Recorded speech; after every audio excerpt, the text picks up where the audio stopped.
ఇది మనం మర్చిపోవద్దు. దీని అర్థం ఏమిటంటే ఈ దేశంలో ఉన్నటువంటి దుర్మార్గమైనటువంటి ఎయిడ్స్ కన్నా ప్రమాదకరమైనటువంటి కుల వ్యవస్థని ధ్వంసం చేయడానికి మాలలు నడుము బిగించారు. ఈరోజు కూడా మీరు మీ గ్రామాలలో, మీ బస్తీలలో, మీ పట్టణాలలో మాలల మొత్తాన్ని ఐక్యం చేసి, మీ శత్రువు ఎవరు?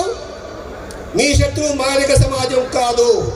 మాదిగలకు నాయకత్వం వరకు వహిస్తున్నటువంటి దుర్మార్గమైన నాయకత్వం వహిస్తున్నటువంటి మనువాదులు, వాళ్ళే మన శత్రువులని మీరందరూ గుర్తుపెట్టుకోండి. మాదిగ సమాజం మన శత్రువుడు కాదు. అదేవిధంగా ఏ కులము మన శత్రువుడు కాదు. మాలలు ఈ సమాజానికి మార్గదర్శనం చేయాల్సినటువంటి బాధ్యత ఉందన్న విషయం మర్చిపోవద్దు. అడుగు తినే వాళ్ళతో పోటీ పడొద్దు. అధికారం వైపు అడుగులు వేయడానికి మన శత్రువులు కాదు.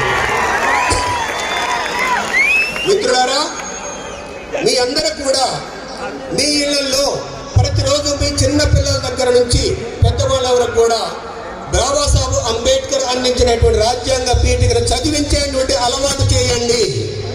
రాజ్యాంగ పీఠికలో 3 విషయాలు ఉన్నాయి. స్పష్టంగా రాజ్యాంగ పీఠికలో 3 విషయాలు ఉన్నాయి.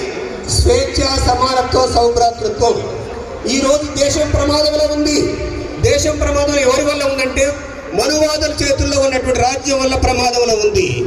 మనువాదుల యొక్క చంకనెక్కి ఇదే గ్రౌండ్లో ఏడ్చి మొత్తుకొని కాళ్ళు నాకి కాళ్ళు పట్టుకొని ఈ యొక్క సుప్రీంకోర్టు జడ్జిమెంట్ తీసుకొచ్చారు. సుప్రీంకోర్టు జడ్జిమెంటు 347 సెక్షన్ ప్రకారం అశాస్త్రీయమైంది, రాజ్యాంగ విరుద్ధమైనది. అయినా కూడా మనము మాలలుగా, మాల మేధావులుగా వాస్తవంగా నేను స్టేజీకి రాకపోదును. ఒక మాట అన్నాడు ఆ దుర్మార్గుడు, ఆ మనువాది ఎవరో మీకు తెలిసి నేను పేరు చెప్పాల్సిన అవసరం లేదు. ఆ పేరు ఉచ్చరించడానికి కూడా నాకు ఇష్టం లేదు. ఈ మనువాదుల్ని మట్టు పెట్టడానికి ఎవరు ఈ దేశంలో తగిన వాళ్ళు అంటే మాల వాళ్ళు అని చెప్పేసి నేను చెప్పదలుచుకున్నాను.